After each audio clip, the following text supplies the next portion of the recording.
Siemano, witajcie w nowym Deck Profile. Tym razem będziemy sobie profilować Anonsera z dodatku World Martial Arts, który wyszedł już w ubiegłym roku. Zrobiłem ten deck już dobrych parę miesięcy temu, około tego samego czasu, co profilowałem Wam Pan, złożoną z Trunksów i różnych innych tam kart z Dragon Ball GT. Grywałem sobie nimi na zmianę i powiem Wam szczerze, że Anonserem gra mi się znacznie przyjemniej. W ogóle uważam, że jest to jeden z najfajniejszych decków i najfajniejszych liderów. Po prostu dający, nawet jeżeli nie masę zwycięstw, to masę frajdy. I tak traktowałem go do tej pory, nadal traktuję ten konkretny deck jako taki fun deck, żeby po prostu sobie przyjść, pograć na luzie bez żadnej spiny, a przy okazji móc nieźle wpienić przeciwnika niektórymi kombinacjami. Chciałem Wam trochę wcześniej go sprofilować, ale Anonser zszedł jakby na boczny tor, bo przestał być popularny, a teraz znowu wszystko wraca jakby do normy. Znowu ludzie zaczynają nim grać ze względu na power boostery, które są nagrodami w najnowszych turniejach, które wzmacniają właśnie deki z World Tournament. Ten deck jest właśnie przed tym wzmocnieniem za pomocą tych power boosterów i mam zamiar zrobić dwa deck profile właśnie z tym Anonserem. Pierwszy to właśnie ten przed wzmocnieniem, drugi już będzie po wzmocnieniu. Myślę, że może to też Was zainspirować trochę do decku, który składa się przy okazji turnieju World Martial Arts, który odbywa się w czerwcu w Polsce. Na pewno się odbywa w strefa MTG w Warszawie. Serdecznie zapraszam. Turniej polega na tym, że kupuje się na miejscu 6 boosterów i z tych 6 boosterów składa się jakiś jeden deck. I to może być właśnie jedna z inspiracji. Ja polecam składać Anonsera, ponieważ Anonserem nie musicie patrzeć na specified cost, czyli na kolor kart, i jest takie małe ograniczenie, no bo możecie zawierać w nim tylko i wyłącznie karty z World Tournament, ale nadal, kiedy bierzecie udział w turnieju Sealed, i tak nie możecie włożyć do niego żadnych innych kart niż te, które wylosujecie w boosterze. Także tutaj nie powinno mieć to większego znaczenia. Drugą bardzo dobrą opcją jest Herkules. Ja nim nie gram, ale wiem, że zdobywa w Warszawie również jakieś tam zwycięstwa. Anonser również na ostatnich turniejach po prostu miecie swoich przeciwników. Myślę, że to naprawdę może być fajna opcja dla Was właśnie na ten m.in. Sealed Tournament. A więc tak, o permanentach lidera przed chwilą powiedziałem i ma też skilla auto once per turn. Kiedy zagrywasz World Tournament, co w naszym przypadku jest praktycznie niemożliwe, żeby nie zagrać, pobierasz jedną kartę. Awaken, kiedy jest 4 karty życia lub mniej, 2 energie do Active Mode. Po Awakenie nadal żadne karty z World Tournament nie mają specyficznego kosztu energii. Kiedy ta karta atakuje, pobieramy jedną kartę i mamy Activate Main.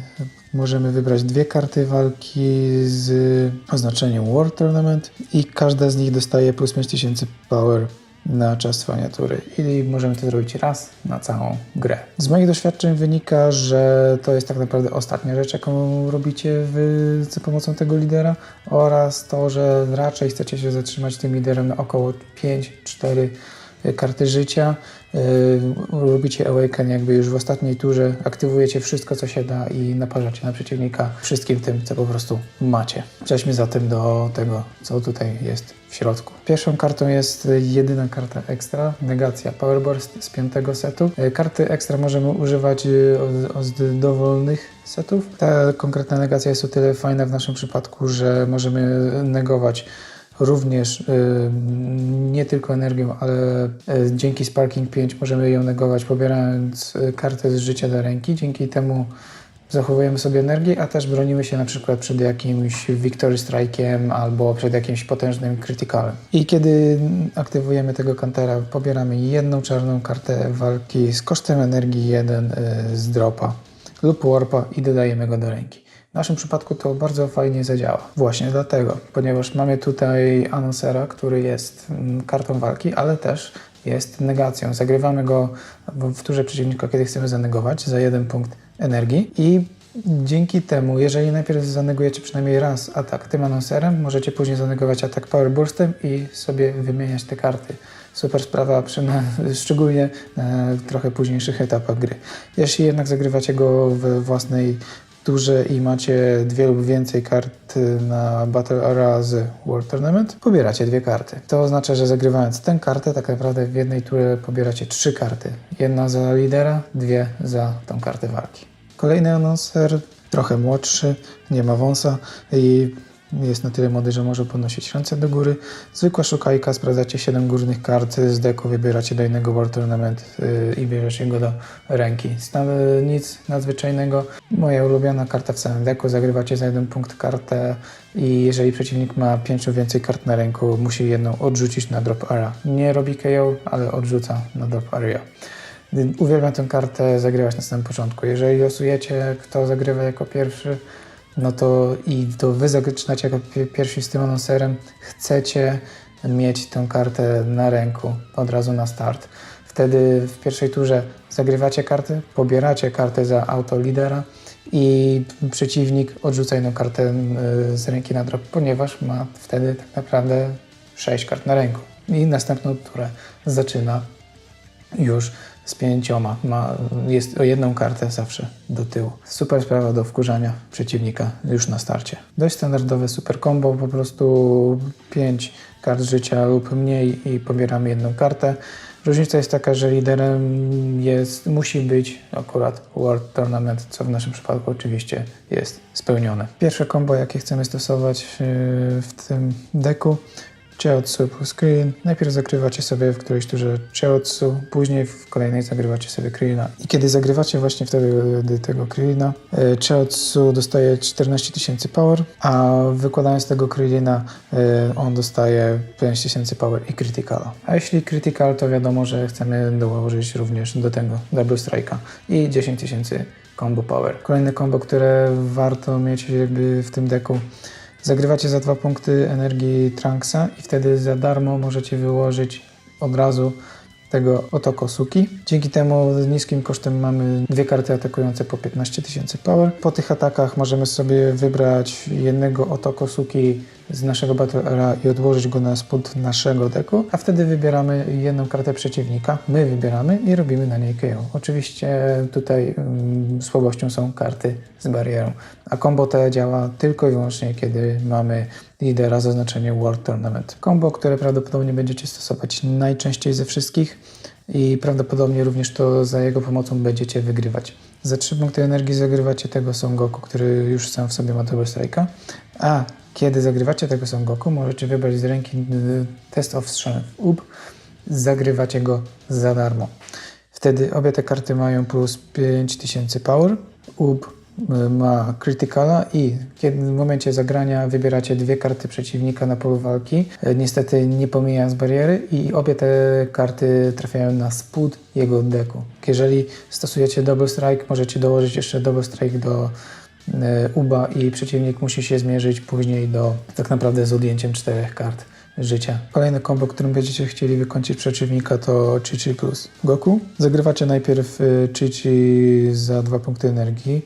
Raczej nie chcecie nią atakować, chociaż ma barierę, więc trochę łatwiej jest ją obronić. Później za 4 punkty energii zagrywacie tego Goku. Goku już sam w sobie ma Double Strike'a i w momencie jego zagrania wybieracie 1 kartę przeciwnika i robicie na niej KO. I wtedy jeszcze i ten Goku i ta Chi-Chi dostają 10 000 power. Z tym, że Goku dostaje dodatkowe 10 000 power jeszcze za auto Chi-Chi i pobieracie kartę. Kolejną kartę, jeżeli jesteście przed Awakenem. To jest ciekawe, że ta kombinacja nie ogranicza się tylko i wyłącznie do World Tournament.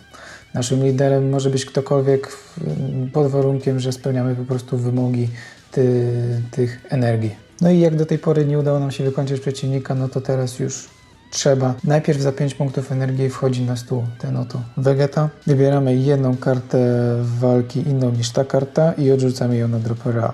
I dzięki temu przeciwnik nie może aktywować żadnego blokera na naszą turę. I w momencie, kiedy my to zrobiliśmy Vegetą, na stół wchodzi Supreme Showdown z Son Goku.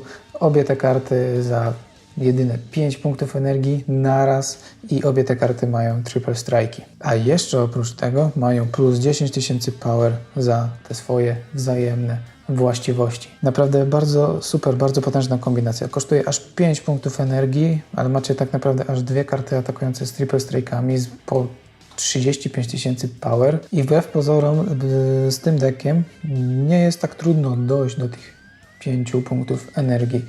Mi prawie w każdym meczu udawało się to zrobić. No i w trakcie tych ostatnich ruchów możemy zastosować taką kartę Field, która jest, no w sumie jest kartą ekstra. Powiedziałem przy Powerball, że to jest jedyna karta ekstra, przepraszam, to jest moja pomyłka. Mamy dwie karty ekstra, łącznie 6 sztuk. World Element Areala działa tak samo jak Activate Main Leadera po Awakenie, to znaczy zmieniamy ją do Rest Mode, wybieramy dwie karty walki i one obie dostają plus 5000 power. Kiedy zagrywamy te ostateczne combo w Vegeta i Goku, oni mają po 35 000 power, aktywujemy skilla tej karty, mają dodatkowe 5000 power i jeszcze skilla lidera mają jeszcze kolejne 5000 power. Łącznie atakujemy przeciwnika 2 razy triple strike'iem po 45 000 power i to jeszcze bez kombinacji. Side deck jest bardzo prosty, tak naprawdę w side decku umieściłem te karty z tych kombinacji, które już widzieliście, z tym, że jakby po prostu żeby dołożyć ich większą ilość, żeby wywrzeć większą presję na przeciwniku. Czyli również dodałem po jeszcze jednym Supreme Showdown Son Goku i Vegeta. Tak samo i Chiaotzu i Krillin mają również po 2 egzemplarze w side decku. W side decku mam również kolejną negację, jest to Videl. Działa dokładnie tak samo jak Announcer. Po prostu zagrywamy za 1 punkt energii tę kartę i mamy na polu walki dodatkową kartę, wywierając presję na przeciwniku, ponieważ później ona bezproblemowo nam służy jako trochę zapychacz, ale też jako darmowe combo. Zresztą też dzięki temu, że mamy kolejną kartę na polu walki, zagrywamy Announcera, który pozwala nam pobierać kolejne dwie karty. Po prostu jest nam łatwiej pobierać kolejne i kolejne karty. A ponieważ countery i tak zagrywamy w turze przeciwnika, to jeszcze dodatkowo w turze przeciwnika pobieramy kartę za auto lidera. No i jeszcze po jednej sztuce Announcera, który nie jest negacją i z Supreme, który daje nam Double Strike'a do combo. Może właśnie Double Strike się bardziej przyda na jakiś tam wyjątkowo agresywny deck, a być może właśnie Announcer się przydał jako dodatkowa jeszcze jedna szukajka. To wszystko zależy właśnie od tego, z kim walczycie. No i w sumie tyle z mojego deck profile. Dajcie znać, co myślicie. Moim zdaniem karty z World Tournament od samego początku były mocno niedoceniane i nigdy nie rozumiałem dlaczego. No, na scenie kompetytywnej przez jakiś czas zajmowały to naprawdę topowe miejsca. Tym bardziej, że pomimo tych ograniczeń do kart walki World Tournament, to nadal można było stosować kart Senzu albo Mafuba, albo właśnie jakaś konkretna, naprawdę silna negacja. No i to jest ciągłe praktycznie pobieranie kart i ciągłe wykładanie kart w parze, w combo, przed którym przeciwnik nie ma jak się za bardzo obronić, jeżeli nie ma żadnej bariery. To działa też w drugą stronę. Słabością tego decku jest to, w tej chwili obecnej, że ma tam bardzo dużo kart, które mają 1-2 kosztu energii i mają po 5-10 tysięcy power. I nie mają tak naprawdę bariery. U mnie jedyną kartą z barierą jest tylko tamta Chi-Chi, która łączy się z Son Goku. Ale przyznam szczerze, że nie mogę się doczekać do poprawienia tego decku za pomocą power boosterów. Pewno dam wam znać, jak już mi się uda to zrobić. Z tego, co widziałem, póki co power boostery swoje kosztują, ale wcale mnie to nie dziwi. Też karty z World Tournament zaczynają się właśnie wyprzedawać, nagle podskoczyły ich ceny i to drastycznie, a szczególnie special rare'ów, bo nagle się okazało, że można nimi naprawdę bardzo sensownie grać i bardzo kompetytywnie. U niektórych, na przykład ostatnio widziałem o Supa Players, że ten chłopak, co prowadzi ten kanał, nigdy nie pamiętam jego imienia, umieścił według jego domniemań Announcera w bardzo wysokim tierze i wcale mnie to nie dziwi. Announcer moim zdaniem jest właśnie bardzo niedocenionym liderem i ma bardzo duże możliwości wbrew pozorom. Jak wspomniałem, u nas w Warszawie ostatnio na turniejach nas zajmuje naprawdę topowe miejsca. Jest na podium. Najsłabsze miejsce był chyba 2. albo 3.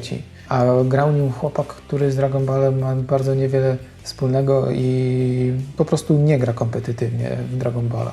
po prostu przyszedł sobie okazyjnie zagrać, zagrał anonserem bardzo podobnym do tego, zajął drugie miejsce, pokonując w tym również m.in. i mnie. Dajcie znać, co wy sądzicie o tych kartach, bo ja się tak nimi zachwycam, a może nie mam w czymś racji, a na pewno w czymś nie mam.